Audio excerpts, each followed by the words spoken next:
Hello my dear students, welcome back to Katira classes. હું છું નિશાંત કતીરા અને આ વિડીયોથી આપણે સ્ટાર્ટ કરવાના છીએ અસાઇનમેન્ટ 2026 નું સોલ્યુશન. જાણીને નવાઈ લાગશે તમને, પણ એક વર્ષ પછી વિડીયો બનાવી રહ્યો છું. એક વર્ષ સુધી આપણી ચેનલ ઉપર એક પણ વિડીયો નહોતો આવ્યો, તમને ખ્યાલ હશે. છતાંય પણ આપણી ચેનલ ઉપર રેગ્યુલર વ્યુઅર્સ છે, એ નિયમિત વિડીયોઝ જોતા હતા. સારામાં સારા વ્યૂઝ આવી રહ્યા હતા, જે ઓલ્ડ કન્ટેન્ટ છે આપણી, કારણ કે ધોરણ 10 નું મેથ્સ નું પૂરું સિલેબસ છે, 11th અને 12th નું અકાઉન્ટ્સ નું પણ પૂરું સિલેબસ છે, જેના ઉપર સારામાં સારા વ્યૂઝ આવી રહ્યા હતા. અને હવે પાછો આપણે આપણી ચેનલને ફરીથી સ્ટાર્ટ કરી રહ્યા છીએ એક નવી શરૂઆત સાથે. અને હું ગેરંટી આપું છું, જે કંઈ પણ તમને ભણાવીશ બેસ્ટ ભણાવીશ. ઓકે, અસાઇનમેન્ટ 2026 નું સોલ્યુશન આપણે કરશું. ટોટલ 6 પેપર છે. ફર્સ્ટ પેપર થી આપણે સ્ટાર્ટ કરવા જઈ રહ્યા છીએ, અને આ જે ફર્સ્ટ પેપર છે એ 2025 ની બોર્ડની એક્ઝામનો પેપર છે. તો આ પેપર જુઓ, બહુ ઈઝી પેપર છે. છેલ્લા 3 થી 4 વર્ષથી આ બોર્ડની એક્ઝામનો મેથ્સનો પેપર, બધા જ પેપર અતિશય સહેલા હોય છે. પણ એનો મતલબ એમ નથી કે સહેલા હોય છે એટલે મહેનત ઓછી કરી નાખી. મહેનત ડબલ કરવાની છે અને ટ્રાય કરવાની છે કે પૂરા માર્ક્સ આવે. તમારી કેપેસિટી જેટલી છે એનાથી વધુ માર્ક્સ આવે એવી મારી ઈચ્છા છે. હું તમને બધું જ વ્યવસ્થિત શીખવાડવાની ટ્રાય કરીશ. તમારે પૂરેપૂરું ધ્યાન આપવાનું છે. જે કંઈ પણ હું સમ સોલ્વ કરાવું, તમારે મારાથી પહેલા ટ્રાય કરવાની છે, અને જો ન આવડતા હોય તો શીખવાના છે, નોટબુકમાં લખવાના છે. Okay, without wasting any time, let's start solving question paper 1 of assignment 2026, which is board paper of 2025. કરીએ સ્ટાર્ટ. સૌથી પહેલા વિભાગ એ નો સોલ્યુશન કરી રહ્યા છીએ. દરેક પેપરમાં 4 વિભાગ છે. એક એક વિડીયોમાં એક એક વિભાગ આવશે. આ વિડીયોમાં વિભાગ એ, ત્યારબાદ નેક્સ્ટ વિડીયોમાં વિભાગ બી, એવી રીતે કન્ટિન્યુ રહેશે. સૌથી પહેલા ઓપ્શન્સ છે, અને પહેલો જ ઓપ્શન વિકલ્પ. બહુ સિમ્પલ, બહુ ઈઝી, અને આ બહુ જાણીતો વિકલ્પ છે. ઓલ્ડ કોર્સમાં આ વારંવાર આવતો હતો, પણ છેલ્લા 3-4 વર્ષ ત્યાં નથી આવ્યો. ઓચિંતાનો 2025 ની બોર્ડની એક્ઝામમાં નાખી દીધો. ઘણા બધા સ્ટુડન્ટ્સ થી નતો થયો, પણ એકચ્યુઅલમાં બહુ ઈઝી છે. સમજવાનું છે. જેના કન્સેપ્ટ ક્લિયર હશે ને એ ઈઝીલી કરી શકશે. સમજાવી દઉં. જુઓ, નીચે આપેલ ચિત્રમાં 2 લાકડીઓ આપેલ છે, એક કાળી અને બીજી સફેદ. આ સફેદ તો છે જ, કાળી માટે મેં બ્લુ કલર કર્યું છે. ચિત્રમાં આપેલ માપ પરથી સફેદ લાકડીનું માપ ખાલી જગ્યા સેમી થાય. સફેદ લાકડીનું માપ શોધવાનું છે. સૌથી પહેલા તો તમે મને કહો કે આ કયા ચેપ્ટરનો સમ છે. ચેપ્ટર ખબર પડશે તો થોડું કોન્ફિડન્સ આવશે, અને કંઈક મગજ હાલશે કે ભાઈ આ ચેપ્ટરમાં તો આમ સમ થાય છે. ખબર પડે છે? ત્રીજા ચેપ્ટરનો સમ છે. બહુ ઈઝી છે. સફેદ લાકડી માટે શું ધારશું? x. કાળી લાકડી માટે y. તો પહેલો સમીકરણ, પહેલી લાકડી જુઓ, આ પહેલી લાકડી, આ બીજી લાકડી. ઓકે, પહેલી લાકડીમાં સફેદ અને કાળી બંને જોઈન્ટ છે, અને કુલ લંબાઈ 22 છે. તો સમીકરણ શું બને? x + y = 22. આ સમીકરણ 1. અને બીજી આકૃતિમાં તમે જોશો તો સફેદ લાકડી કાળી લાકડી કરતા મોટી છે. કેટલી મોટી છે? 5 સેમી મોટી છે. એનો મતલબ સફેદ લાકડીમાંથી કાળી લાકડી બાદ કરશું તો 5 સેમી બચશે. તો સમીકરણ શું બને કયો? સફેદ લાકડીમાંથી કાળી લાકડી બાદ કરવાની છે, એટલે x - y = 5. આ સમીકરણ 2. ત્રીજા ચેપ્ટરમાં આદેશની રીત, લોપની રીત ખ્યાલ છે ને? લોપની રીત સૌથી સહેલી. કાંઈ ન કે તો લોપની રીતથી જ કોઈ પણ સમ ગણવાનું. લોપની રીત કરીએ. ચલો, +y - y શું થઈ જાય? લોપ થઈ જાય, કટ થઈ જાય. x ને x 2x, 22 ને 5 27, 2 જાય છેદમાં, 27 ના અડધા 13.5. તો x = 13.5. x આપણે શેના માટે ધાર્યો? સફેદ લાકડી માટે. હેતુલક્ષી છે એટલે ડિટેલમાં પૂરું નથી લખ્યું. જો મોટો દાખલો હોય તો લખવું પડે. ધારો કે સફેદ લાકડી = x, કાળી લાકડી = y. અહીં હેતુલક્ષીમાં સાચા જવાબથી મતલબ છે. તમે બાજુવાળામાંથી જોઈને લખી નાખો તો તમને સાચો જવાબ હશે તો માર્ક મળી જાય, ન આવડતું હોય તોય, પણ આપણે તો શીખવાનું છે. So answer of the first question is option B 13.5. Next sum.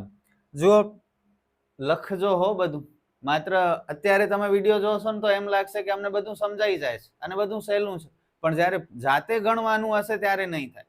So I request you, please બધા જ સમ્સ નોટમાં ગણો, ટ્રાય કરો મારાથી પહેલા સોલ્વ કરવાની, અને પછી ચેક કરો કે તમે ગણેલો આન્સર મારા ગણેલા આન્સર સાથે મેચ થાય છે કે નહીં, માર્ક મળે છે કે નહીં. સેકન્ડ, ફક્ત દ્રષ્ટિહીન વિદ્યાર્થીઓ માટે છે, અંધ વિદ્યાર્થીઓ માટે, કારણ કે પહેલા દાખલામાં આકૃતિ હતી જે એ લોકો જોઈ ન શકે, એટલે એમના માટે એક નોર્મલ દાખલો છે, છતાંય આપણે ગણશું. દ્વિચલ સુરેખ સમીકરણ યુગ્મ x + y - 4 = 0 અને 2x + ky - 8 = 0 ના અનંત ઉકેલ મળે તો k બરાબર ખાલી જગ્યા. 3 શરતો છે આ ત્રીજા ચેપ્ટરમાં, યાદ છે? અનંત ઉકેલ માટેની શરત. 3 શરતમાં પહેલી શરત છે, જો બધી શરતો સમજાવી દઉં, આપણી ચેનલની એ જ ખાસિયત છે, માત્ર ભણાવવા પૂરતું નથી ભણાવતા, બધા કન્સેપ્ટ ક્લિયર થશે. એક સમ ગણશો તો એના જેવા બીજા 3 સમ્સ આવડી જશે એ જ ચેપ્ટરના. જો પહેલી શરત છે અનન્ય ઉકેલની. અનન્ય ઉકેલ એટલે માત્ર એક જ ઉકેલ. એની શરત શું છે? a1/a2 અને b1/b2 સમાન ન હોય તો અનન્ય ઉકેલ મળે, એટલે કે એક જ ઉકેલ મળે, અને છેદતી રેખાઓ હોય. ખ્યાલ છે ને? થોડો વિડીયો મોટો બનશે, પહેલેથી કહી દઉં છું, પણ એક્ઝામમાં માર્ક 100% તમારા વધશે. આવી રીતે આલેખ બને, એક જ ઉકેલ મળે. જુઓ, છેદતી રેખાઓ એક જગ્યાએ છેદે. બીજી શરત છે અનંત ઉકેલ. અનંત ઉકેલ એટલે ઘણા બધા, અનલિમિટેડ ઉકેલ. એની શરત શું? a1/a2 b1/b2 અને c1/c2 ત્રણેય સમાન હોય, ત્રણેય ગુણોત્તર સરખા હોય તો અનંત ઉકેલ મળે. અને અનંત ઉકેલની આકૃતિ આવી હોય, એક રેખાની ઉપર બીજી રેખા, અને રેખા બંને સાઈડ ગમે એટલી લાંબી બની શકે, એટલે અનંત ઉકેલ મળે. ઓકે, અને આ બંનેમાં ઉકેલ મળે છે એટલે આ બંને કન્ડિશન, શરતોમાં જે બે સમીકરણ હશે એ એકબીજાને સુસંગત હશે. જો આ બે સમીકરણ છે એ કેવા હશે? સુસંગત, જ્યારે ઉકેલ મળતા હોય ત્યારે. અને ત્રીજી શરત છે, કઈ છે? ઉકેલ ન મળે. ઉકેલ ન મળે એની શરત.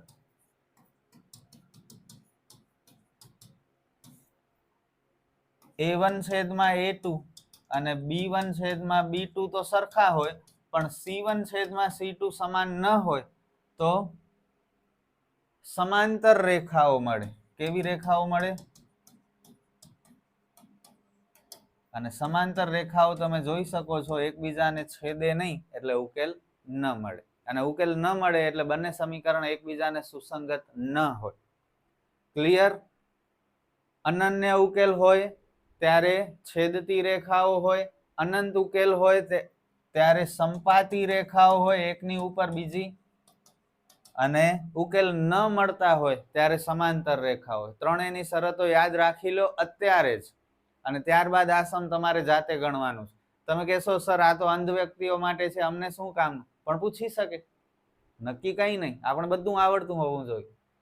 બે સમીકરણ આપેલા છે, ફરીથી લખી નાખીએ. x + y - 4 = 0, 2x + ky - 8 = 0. અનંત ઉકેલો મળે છે એટલે આ સેકન્ડ કન્ડિશન નો ઉપયોગ કરવાનું છે. હવે આ કન્ડિશનમાં ત્રણેય ગુણોત્તર સમાન છે, આપણે k શોધવાનું છે, તો ત્રણેયનો ઉપયોગ નહીં કરી, કોઈ પણ બે નો ઉપયોગ કરશું. આપણે k શોધવું છે, k ક્યાં છે? આ વચ્ચે છે, એનો મતલબ b માં આવે છે. ઓકે, x ના સહગુણકને a કહેવાય, પહેલા સમીકરણમાં હોય તો a1, બીજા સમીકરણમાં a2. y ના સહગુણકને b કહેવાય અને અચળ પદને c કહેવાય. તો k છે એ y ભેગો છે, એનો મતલબ આપણે આ b શોધવાનું છે, બીજા સમીકરણમાં છે એટલે b2. તો b1/b2 તો લેવું જ પડશે, એની સાથે તમે a1 છેદમાં a2 લ્યો અથવા c1 છેદમાં c2 લ્યો, તમારી મરજી. આપણે a1 છેદમાં a2 અને b1 છેદમાં b2 આ બને લઈ. c1 છેદમાં c2 નથી લેતો. તમારે લેવું હોય તો આવી રીતે કરી શકો. તો પછી a1 છેદમાં a2 નહીં લેવાનું. ઓકે, મૂકો કિંમત. a1 એટલે x નો સહગુણક પહેલા સમીકરણમાં કંઈ નથી તો 1, a2 એટલે બીજા સમીકરણમાં x નો સહગુણક, b1 એટલે y નો સહગુણક કંઈ નથી તો 1 અને k. કરો ચોકડી ગુણાકાર. k એકા k અને 2 એકા 2, k બરાબર 2. આપણો આન્સર ઓપ્શન સી. કેટલું સિમ્પલ હતું. પણ ક્યારે મળે માર્ક? શરતો યાદ હોય ત્યારે. તમે કહો કે સર શરત વરત અમે યાદ નહીં રાખે તો પછી માર્ક નહીં મળે. ઓકે, પ્રેક્ટિકલ છે બધું. નેક્સ્ટ, દ્વિઘાત સમીકરણ x વર્ગ માઇનસ 2x પ્લસ 1 બરાબર 0 માટે x પ્લસ 1 છેદમાં x નું મૂલ્ય ખાલી જગ્યા થાય. ઘણી રીતે થઈ શકે છે આ સમ, પણ આપણે જે રેગ્યુલર મેથડ છે, તમે આ ચેપ્ટરમાં ઘણી વખત જે મેથડ થી સમ કર્યો છે એ જ મેથડ થી આપણે સમ સોલ્વ કરશું. જુઓ, સૌથી પહેલા આપણે અવયવ પાડી નાખીએ. શું કરી નાખીએ? અવયવ. કેવી રીતે? પહેલું પદ x વર્ગ હોય, પછી x હોય ને ત્રીજું પદ અચળ પદ હોય તો અવયવ ખ્યાલ છે ને? દુનિયાભરના અવયવ આ તમે કરી લીધા છે. બીજા ચેપ્ટરમાં વારંવાર આવતા હતા, ચોથા ચેપ્ટરમાં પણ આવતા હતા. હવે જુઓ, આ ચેપ્ટર જ્યારે હું બનાવું છું ને ત્યારે હજી દિવાળી વેકેશન ચાલુ છે અને ચોથો ચેપ્ટર તમારા દિવાળી વેકેશન પછીના સિલેબસમાં સ્ટાર્ટ થશે. તો કદાચ આ ચેપ્ટર હું અત્યારે વિડીયો બનાવું છું ત્યારે તમે નહીં શીખ્યા હો, પણ કંઈ વાંધો નહીં. જ્યારે તમારો સિલેબસ કમ્પ્લીટ થઈ જશે ત્યારે આ ચોથો ચેપ્ટર, ત્રિકોણમિતિના ચેપ્ટર, જે કંઈ પણ બાકી છે એ બધા ચેપ્ટર્સ તમને આવડશે અને પછી આ બધા વિડીયોઝ તમને વધારે ઉપયોગી થશે. અત્યારે જે ચેપ્ટર તમે શીખી ગયા છો પહેલી એક્ઝામમાં એ ચેપ્ટરના સમ્સ તો તમને આવડવા જ જોઈએ. ઓકે, બાકીના ચેપ્ટર્સ જેમ જેમ શીખતા જશો તેમ તેમ બધા સમ્સ તમને આવડી જશે. ચોથા ચેપ્ટરમાં અવિભાજ્ય અવયવની રીતનો અવયવીકરણની રીતનો જ ઉપયોગ કરશું. એકના એવા બે ભાગ પાડો કે બે થાય. બોલો, એકના એવા બે ભાગ પાડો કે બે થાય. એકા એકું એક, એક ને એક બે. ઓકે, છેડા ઉપર પ્લસ હોય તો નિયમ ખબર છે ને? નિયમ જ નથી યાદ રાખતા. આ બધું તમને આવડતું હોય છે પણ નિશાનીની ભૂલો થઈ જાય છે. નિયમ એમ છે કે છેડા ઉપર પ્લસ હોય તો સમાન નિશાની અને છેડા ઉપર માઇનસ હોય તો વિરુદ્ધ નિશાની. એટલું જ યાદ રાખવાનું છે. છેડા ઉપર પ્લસ છે તો બંને સમાન નિશાની, બંને પ્લસ અથવા બંને માઇનસ. આ નિશાની ઉપર આધાર રાખે. અહીંયા માઇનસ છે એટલે માઇનસ, પ્લસ હોય તો પ્લસ. 1x 1x, આ માઇનસ 2x ની જગ્યાએ આ બંને લખ્યા 1x 1x. બે ની જોડી બનાવી નાખો, કોમન કાઢો. આ બંનેમાં પણ એક કોમન. તમે કહેશો સર અહીં પ્લસ હતો તો માઇનસ કેમ કર્યું? પણ યાદ રાખજો, કૌંસની આગળ માઇનસ હોય તો અંદર નિશાની બદલવી પડે અને આ બંને કૌંસ સમાન પણ થવા જોઈએ, નહીતર આપણી ક્યાંક ભૂલ થઈ છે એમ સમજવાનું.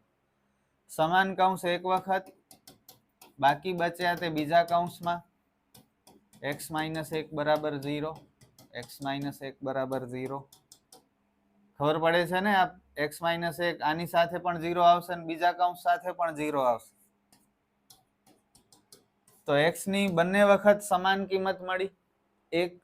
હવે આપણે શું પૂછ્યું છે જુઓ, x પ્લસ 1 છેદમાં x.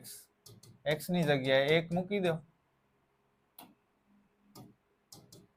1 છેદમાં 1 એટલે 1.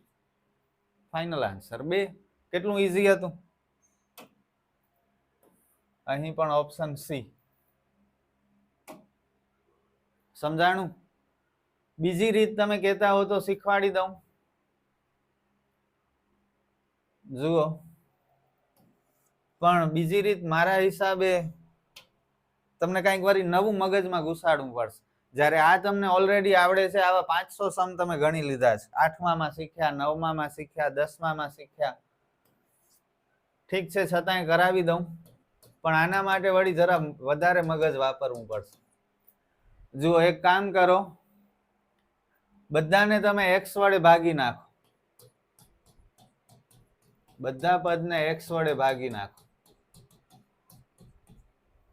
આ x 2 વાર હતો ઉપર અને નીચે 1 વાર છે તો ઉપર 1 વાર બચશે. અહીં x કટ થઈ ગયા અને 0/x એટલે 0. આપણે શોધવાનું છે x માઇનસ 1/x. -2 ને પાછળ મોકલી દો તો પ્લસ થઈ જાય. બસ આટલામાં જ થઈ ગયું. તમે કહેશો સર આ જ વધારે સહેલી રીત છે, પણ તમને સૂઝવું તો જોઈએ, એક્ઝામમાં ખબર તો પડવી જોઈએ કે અહીં બધાને x વડે ભાગવાનું છે. એ જ જો નહીં આવડે તો પછી આ રીત શું કામ? પણ આ તમને આવડે છે, આ મગજમાં ફિટ થઈ ગઈ છે રીત કે અહીં અવયવ પાડવાના છે, ત્યારબાદ x ની કિંમત મળશે અને પછી જે શોધવાનું છે એ શોધી લેશે.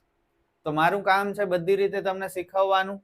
હું શીખવું છું મારા હિસાબે આ અવયવીકરણની રીત જ વધારે સહેલી પડશે. આ તમને એક્ઝામમાં યાદ નહીં આવે. ઓકે, આગળ વધીએ. નેક્સ્ટ, એક સમાંતર શ્રેણીમાં d બરાબર -4 અને a7 બરાબર 4 હોય તો તેનું પહેલું પદ a બરાબર ખાલી જગ્યા.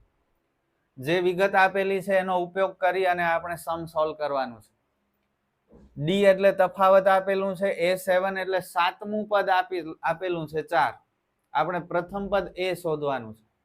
તો આ સાતમા પદનો ઉપયોગ કરશું. a7 નો ડાયરેક્ટ ફોર્મ્યુલા બોલો, a + 6d. જે પદ શોધવાનું હોય એનાથી એક ઓછું કરી નાખવાનું. હું તમને કહું કે 12મા પદનો ડાયરેક્ટ સૂત્ર કયો? a12 બરાબર a + 11d. 25મા પદનો ડાયરેક્ટ સૂત્ર કયો? a25 બરાબર a + 24d. a7 ની કિંમત આપેલી છે 4. એ શોધવાનું છે પ્રથમ પદ અને d તફાવત આપેલું છે -4. 6 ચોક -24. એ શોધવાનું છે, એને કરો એકલો. હવે જુઓ, ઘણા બધા સ્ટુડન્ટ્સને 70% સ્ટુડન્ટને આ સ્ટેપ સોલ્વ કરતા નથી આવડતું. ખબર નહીં શું ને શું કરી નાખે છે. એને આગળ લઈ આવે. આગળ લેશો કઈ વાંધો નહીં, પણ નિશાનીની ભૂલ થઈ જશે. મારી સલાહ છે અક્ષરની જગ્યા નહીં બદલવાની, સંખ્યાની જગ્યા બદલવાની. અક્ષર જ્યાં હોય ત્યાં જ રહેવા દે. એ પાછળ છે બરાબરની તો ભલે પાછળ દો, આગળ શા માટે લઈ આવો છો? નંબરની જગ્યા બદલો, સંખ્યાની જગ્યા. -24 ને આગળ લઈ આવો, પ્લસ થશે. એ બરાબર 28. કેટલું સિમ્પલ હતું. ખબર પડી કેટલું સિમ્પલ હતું? આવા માર્ક્સ જવા ન જોઈએ. નેક્સ્ટ, બિંદુઓ 2 આપેલા છે. પહેલા બિંદુ છે જેના યામ 2 અને -1 અને બીજા બિંદુના યામ -1 ને -5. વચ્ચેનું અંતર. 7મો ચેપ્ટર યામ ભૂમિતિ. અંતર સૂત્ર યાદ છે કોઈને? બોલો, કેટલો સહેલો પેપર છે. જુઓ તો ખરા. મને નથી લાગતું આમાંથી કઈ તમારાથી ન થયો હોય કોઈ સમ. હજી સુધી બધા થઈ ગયા છે ને? કરતા જાઓ મારાથી પહેલા અને કમેન્ટમાં જણાવજો કે કેટલા સાચા પડ્યા. 24 માંથી 24 મળ્યા કે ઓછા મળ્યા, એ કમેન્ટમાં કહેવાનું છે. પહેલો બિંદુ જેને a નામ આપી દઈએ, બીજો બિંદુ જેને b નામ આપી દઈએ. તમને ખ્યાલ છે અલ્પવિરામની આગળ હોય એને x યામ કહેવાય, પાછળ હોય એને y યામ કહેવાય. આ પહેલો બિંદુ છે એટલે આ x1, આ y1. બીજો બિંદુ છે એટલે x2 ને y2. બોલો સૂત્ર. સર દાખલો તો આવડે છે પણ સૂત્ર જ યાદ નથી રહેતા. તો પછી કઈ નહીં થાય, માર્ક નહીં મળે. ગણતરી તમને આવડે છે પણ ગણતરી ક્યારે કરશો? સૂત્ર ખબર હશે ત્યારે. પ્લીઝ, મગજ બહુ સારો છે તમારા બધા પાસે, થોડી મહેનત કરી લો. પેપર બહુ ઈઝી હશે. માર્ક્સ આવશે ઢગલો બંધ, ભરી ભરીને માર્ક્સ મળશે, પણ થોડા સિન્સિયર બનશો ત્યારે. x1 - x2 whole bracket square plus y1 - y2 whole bracket square. x1 ની કિંમત છે 2, x2 ની કિંમત છે -1, y1 ની કિંમત છે -1, y2 ની કિંમત, અહીં મેં ભૂલ કરી, આ y2 છે, -5. જો ઉતાવળ નહીં કરતા, ડાયરેક્ટ સ્ટેપ નહીં લેતા, ભલે ગમે એટલા હોશિયાર તમે શું કામ ન હો, પેપરમાં જ્યારે લખતા હો ને ત્યારે 90% A1 ગ્રેડ વાળા સ્ટુડન્ટ થી પણ ઉતાવળમાં ભૂલ થઈ જાય છે. આપણે એવી નથી કરવી ભૂલ. ઓકે, પૂરા સ્ટેપ લેશું શું ફરક પડે છે, એક લીટી વધુ લખાશે ને, minus minus plus, minus minus plus, 2 ને 1 3 નો વર્ગ, -1 પ્લસ 5, માઇનસ પ્લસ માઇનસ, નિશાની મોટાની, 5 માંથી 1 બાદ કરો 4, નિશાની 5 ની, -3 નો વર્ગ 9, 4 નો વર્ગ 16, 9 ને 16 25, 25 નો વર્ગમૂળ શું નીકળે 5, બધાને આવડે. તો એ થી બી વચ્ચેનું અંતર કેટલું મળ્યું 5, ઓપ્શન બી.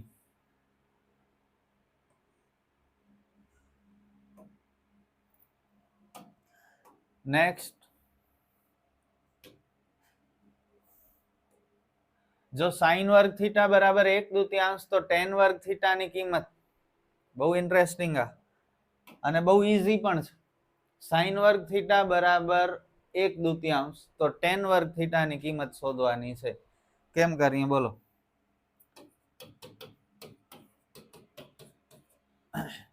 વર્ગમૂળ કાઢી, ઓકે, સાइन વર્ગ થીટા એના ઉપરથી સાइन મળશે, 1 નો વર્ગમૂળ 1 અને 2 નો વર્ગમૂળ ન નીકળે એટલે વર્ગમૂળમાં 2, તો સાइन થીટા બરાબર 1/વર્ગમૂળમાં 2. હવે કોષ્ટક યાદ હોવું જોઈએ. 8મો ચેપ્ટર ત્રિકોણમિતિ, ઘણાને કોષ્ટક યાદ નથી રહેતો પણ બહુ સિમ્પલ છે, કઈ નથી.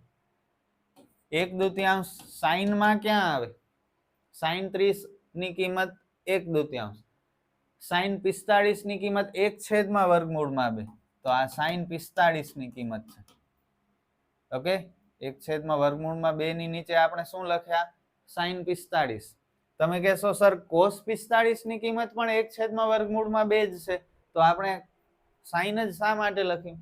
તો અહીં આગળ શું છે સાइन છે, એટલે આપણે સાइन માં જ કિંમત વિચારવાની છે, જેથી કરીને આ સાइन સાइन શું થઈ જાય કેન્સલ થઈ જાય અને થીટા ની કિંમત કેટલી મળે 45.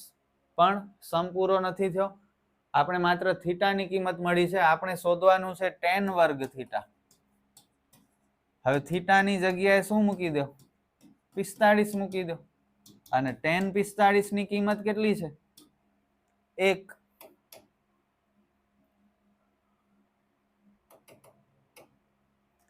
તો 1 નો વર્ગ અને 1 નો વર્ગ કેટલો થાય 1 જ થાય, તો tan વર્ગ થીટા ની કિંમત કેટલી મળી 1 મળી. કેટલું સિમ્પલ હતું, આ ઈઝી મેથડ હતી. હવે એક બીજી મેથડ પણ છે, શીખવી છે, હોશિયાર વિદ્યાર્થીઓને મજા આવશે. જુઓ, નિત્યસમ નો ઉપયોગ કરીને પણ થઈ શકે. સાइन વર્ગ થીટા પ્લસ કોસ વર્ગ થીટા બરાબર 1. આ માત્ર ટાઈમ પાસ માટે કરાવું છું, ઓકે. ન શીખવી હોય તો વિડીયો ભગાવીને નેક્સ્ટ સમમાં પહોંચી જજો. પણ મન થયું A1 ગ્રેડ વાળા સ્ટુડન્ટને કંઈક નવું શીખવાડવાનું, એટલે કોસ વર્ગ થીટા ને કરતા બનાવ્યો 2 એકા 2 માઇનસ 1/2, તો કોસ વર્ગ થીટા બરાબર શું 1/2. હવે આપણે શોધવાનું છે tan વર્ગ થીટા. tan એટલે શું sin છેદમાં cos, તો tan વર્ગ થીટા એટલે sin વર્ગ થીટા છેદમાં cos વર્ગ થીટા. sin વર્ગ થીટા ની કિંમત ઓલરેડી આપેલી છે 1/2, cos વર્ગ થીટા ની હમણાં મળી, અંશ છેદ સમાન છે, બધું કટ થઈ જાય તો 1. આ બીજી રીત મેથ્સ છે, ઘણી વખત એક થી વધારે રીતે દાખલા થઈ શકે. એક્ઝામમાં જેમ મગજ હાલે એમ કરવાનું, કોન્ફિડન્સ રાખશો તો જ આગળ વધી શકશો, બાકી સમ જોઈને ડરી જશો તો પછી ઈઝી સમમાં પણ અટકી જશો. ઓકે, બહુ ઇન્ટરેસ્ટિંગ સબ્જેક્ટ છે, ખબર નહીં શા માટે વિદ્યાર્થીઓ મેથ્સ થી ડરે છે. જુઓ, 2 અલગ અલગ રીતથી સેમ આન્સર આવી ગયો. નેક્સ્ટ, કોઈ અવલોકનોના મધ્યક અને મધ્યસ્થ અનુક્રમે 21 અને 23 છે, તો તે અવલોકનોનો બહુલક ખાલી જગ્યા થાય. યાદ છે આ સૂત્ર? મોસ્ટ આઈએમપી છે આ દાખલો, દર વર્ષે પૂછ્યા જ કરે છે આ, ખબર નહીં શા માટે. ત્રણેય આવતા હોય એક સાથે એવો સૂત્ર આવડે છે તમને, z બરાબર 3m - 2x બાર. સર આ સૂત્ર તો આવડે છે, પણ ઘણા બધા સ્ટુડન્ટ્સને z એટલે શું એમ એટલે શું, એક્સ બાર એટલે શું ખબર નહીં હોય? તમને ખબર છે? બોલો તો. ઝેડ એટલે શું? નથી આવડતું. જુઓ, ઘણાને નથી આવડતું. ખરેખર જરા પોતાને પૂછજો, શરમ આવશે તમને પોતાના ઉપર. ઝેડ એટલે બહુલક, એમ એટલે મધ્યસ્થ અને એક્સ બાર એટલે મધ્યક. ઓકે, તો આ નાની નાની વસ્તુઓ છે, આ બધું શીખી લો. અઘરું અઘરું તો પછી થશે, આ તો આવડવું જ જોઈએ. બહુલક શોધવાનું છે એટલે ઝેડ શોધવાનું છે. મધ્યસ્થ એટલે એક્સ બાર 23 એક્સ, સોરી હું ભૂલ કરું છું. મધ્યસ્થ એટલે એમ છે 23, એક્સ બાર એટલે મધ્યક 21. 23 તેરી 69 અને 21 દુ 42. આ બંનેની બાદબાકી કરશો તો જવાબ આવશે 27. તો ઝેડ બરાબર 27, ઓપ્શન એ. કેટલો ઈઝી હતો દાખલો. હવે ખાલી જગ્યા. ઓકે, અને એમાં પણ તમને ઓપ્શન આપ્યા છે. જુઓ, નીચે આપેલ વિધાનો સાચા બને તેમ કૌંસમાં આપેલ વિકલ્પમાંથી યોગ્ય જવાબ પસંદ કરી લખો. 7 થી 12 6 માર્કની ખાલી જગ્યાઓ છે અને બહુ ઈઝી, બહુ ઇન્ટરેસ્ટિંગ. જો 1080 બરાબર 2 ની x ઘાત ગુણ્યા 3 ની y ઘાત ગુણ્યા 5 હોય તો x માઇનસ y બરાબર ખાલી જગ્યા. સર આવો સમ તો ક્યારે કર્યો નથી, પણ ઈઝી છે. કદાચ એવા સમ્સ પણ પૂછશે જે તમે આખા વર્ષ દરમિયાન નહીં શીખ્યા હો, પણ ઈઝી હશે, કન્સેપ્ટ ક્લિયર હશે, બધું શીખ્યા હશો તો તમને આવડી જશે. કઈ નથી કરવાનું, અવિભાજ્ય અવયવ પાડવાના છે 1080 ના. 1080 ના અડધા 540 દુ 270 દુ 135 દુ. હવે 135 માં છેલ્લે 5 છે, એકી સંખ્યા છે, તો 2 વડે ભાગ નહીં ચાલે, 3 વડે. 3 ચોક 12, 1 અને 5, 3 ગુણ્યા 5 15, 45 તેરી 135, 15 તેરી 45, 5 તેરી 15 અને 5 એકા 5. હવે 1080 2 કેટલી વાર? 3 વાર. 3 પણ 3 વાર. 5 એક વાર. હવે આને તમે રકમમાં જે આપેલું છે ને એની સાથે સરખાવો. રકમમાં 2 ની x ઘાત, તો 2 ની કેટલી ઘાત છે? 3. એટલે x બરાબર શું? 3. અને 3 ની y ઘાત, તો 3 ની કેટલી ઘાત છે? 3. તો y, જ્યાં y છે ત્યાં 3 છે, એટલે y પણ 3. પૂછ્યું શું છે? x minus y. 3 માઇનસ 3 0. શું હતું સમમાં? થયું તમારાથી?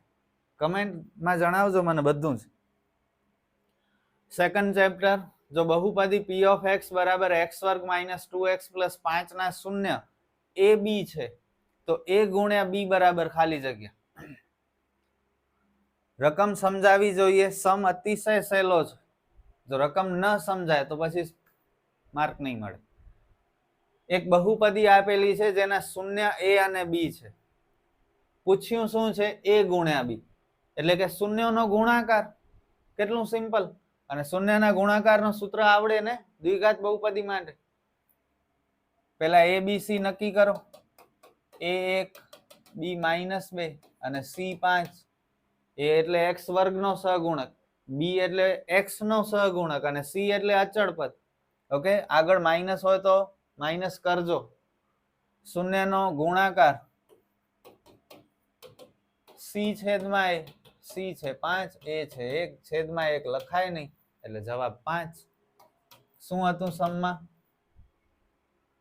આગળ વધીએ. સમતોલ પાસાને એક વખત ઉછાળતા મળતા શક્ય કુલ પરિણામોની સંખ્યા ખાલી જગ્યા છે. પાસાને, સાપસીડી રમ્યા છો તમે, પાસાને એકવાર ફેંકીએ આપણે તો કેટલા પરિણામ મળી શકે? પાસા ઉપર કુલ 6 સપાટી હોય, 6 સંખ્યા હોય, તો ફાઇનલ આન્સર 6. sin 30 અંશ બરાબર ખાલી જગ્યા. થોડી વાર પહેલા જ આપણે આ sin 30 ને sin 45 ને સમજ્યા. બોલો, કોષ્ટક આવડે તો માર્ક મળે. કેટલું ઈઝી, કોઈ ગણતરી નહીં. sin 30 ની કિંમત 1/2.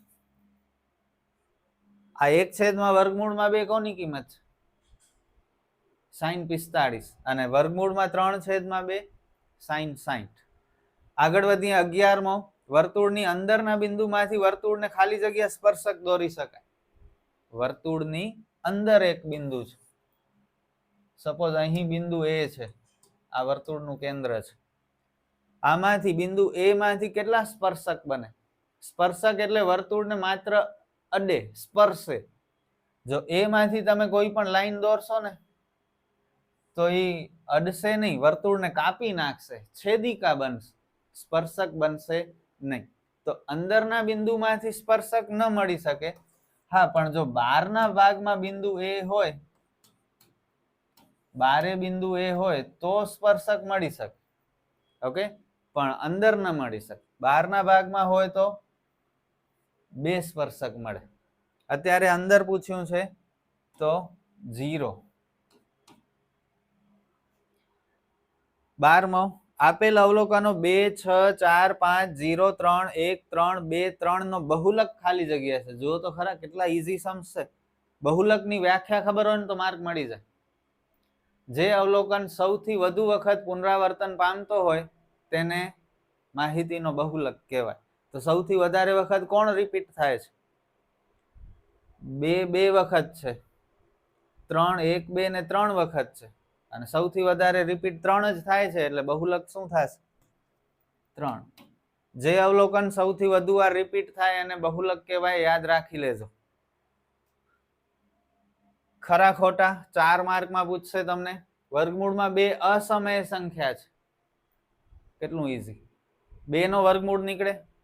ન નીકળે, એટલે એ અસમય કહેવાય. જે સંખ્યાનો વર્ગમૂળ ન નીકળે ને એ અસમય કહેવાય.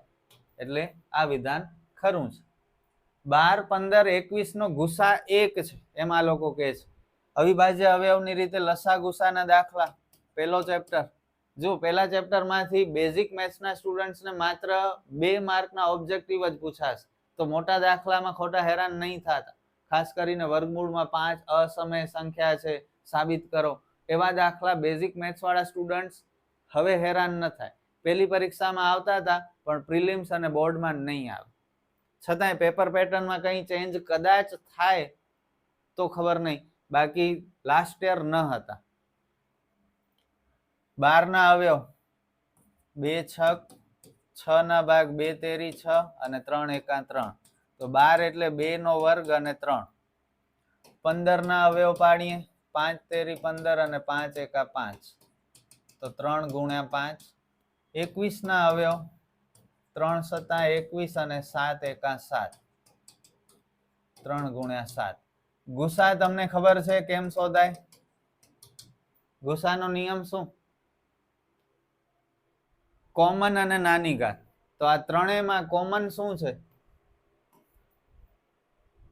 ત્રણેયમાં હોય એવું 3 છે, અને નાની ઘાત ત્રણેયમાં 3 એક જ વખત છે, એટલે ગુસા 3. લસા પૂછી નાખે તો નિયમ શું છે ખબર છે? બધું અને મોટી ઘાત. ઓકે, કદાચ લસા પૂછ્યું હોય આ દાખલામાં તો એમ જાણકારી માટે પ્રેક્ટિસ થઈ જાય, ચલો રિવાઇઝ થઈ જાય. બધું અને મોટી ઘાત. બધું એટલે 2 આવશે, 3 આવશે, 5 આવશે, 7 પણ આવશે. 2 માં કેવો 2 લેશું?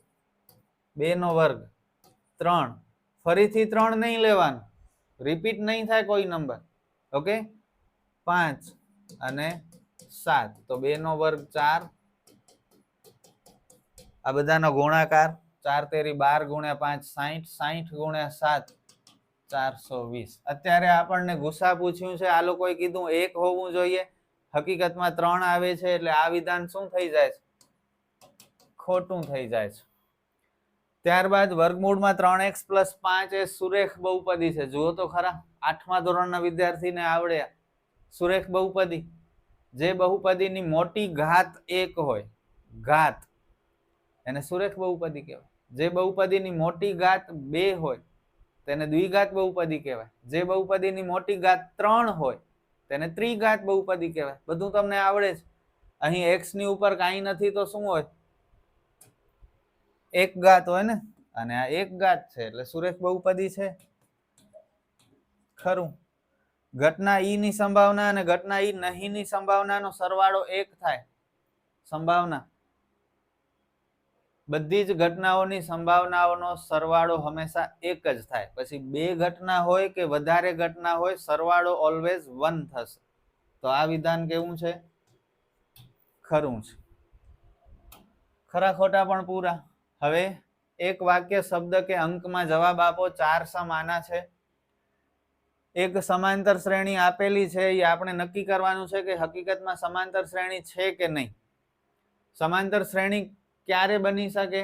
જ્યારે 2 પદ વચ્ચેનો તફાવત સમાન હોય તો સમાંતર શ્રેણી કહેવાય, નહીતર ન કહેવાય. તો જુઓ, પહેલું પદ 1, બીજું પદ પણ 1. બીજા પદમાંથી પહેલું પદ બાદ કરો. સૂત્ર યાદ છે તમને તફાવતનું?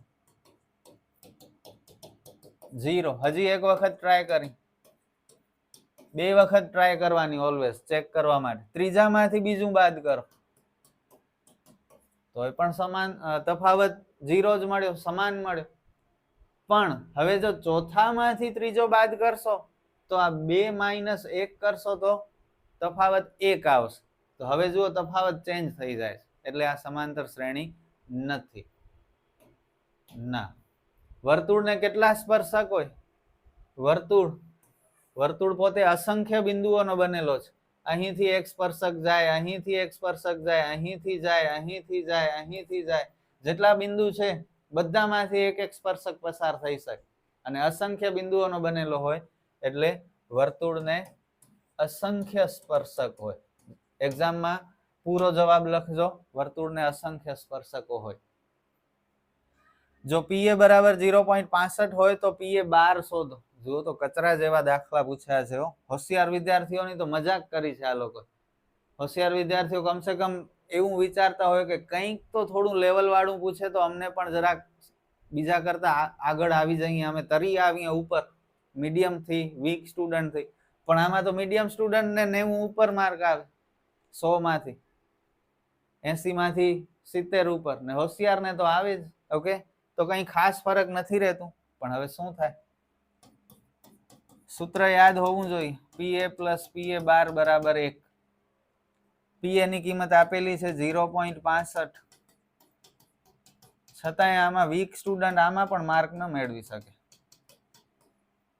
0.65 પાછળ જાય, કારણ કે બાદબાકીમાં અટકી જાય. બાદબાકી નથી આવડતી ગુજરાતના ઘણા બધા સ્ટુડન્ટ્સને. આ પોઈન્ટ છે, આમાં પોઈન્ટ નથી. જેમાં પોઈન્ટ ન હોય એમાં આપણે પોઈન્ટ કરીને આપણા ઘરના 0 મૂકી દેવાના, અને પોઈન્ટની નીચે પોઈન્ટ આવવું જોઈએ. 0 માંથી 5 ન જાય, પહેલી વાર 10 કો લેવાય. જ્યારે 0 છેકાઈ જાય તો ઉપર 9 આવશે. 0 ન છેકાણો હોય તો 10, 0 છેકાઈ જાય તો 9. બાજુવાળા પાસેથી 9 લીધા, 9 માંથી 6 જાય 3, પોઈન્ટની નીચે પોઈન્ટ. તો PA 12 બરાબર 0.35. 20મો, આપેલ આવૃત્તિ વિતરણમાંથી બહુલક વર્ગ શોધો. બહુલક વર્ગ જુઓ તો ખરા શું છે આમાં. બહુલક વર્ગ કેમ નક્કી થાય? મહત્તમ આવૃત્તિ પરથી. સૌથી મોટી આવૃત્તિ કઈ છે? 8. તો બહુલક વર્ગ કેવો થયો? 3 થી 5. છતાંય આપણે પૂરું લખવાનું. કેવી રીતે? જુઓ, અહીં લખું છું આનો જવાબ. અહીં મહત્તમ આવૃત્તિ 8 છે, તેથી બહુલક વર્ગ 3 થી 5 છે. આગળ વધીએ. જોડકા. 4 માર્કના જોડકા પૂછશે, જેમાં આ 12મો ચેપ્ટર, ક્ષેત્રફળ ઘનફળ વાળો ચેપ્ટર, એના સૂત્ર આવશે જે આવડવા જોઈએ. અને 11મા ચેપ્ટર માંથી પણ તમને એક જોડકું પૂછાશે. તો 11 અને 12 આ 2 ચેપ્ટર માંથી 2-2 માર્કના જોડકા આવશે.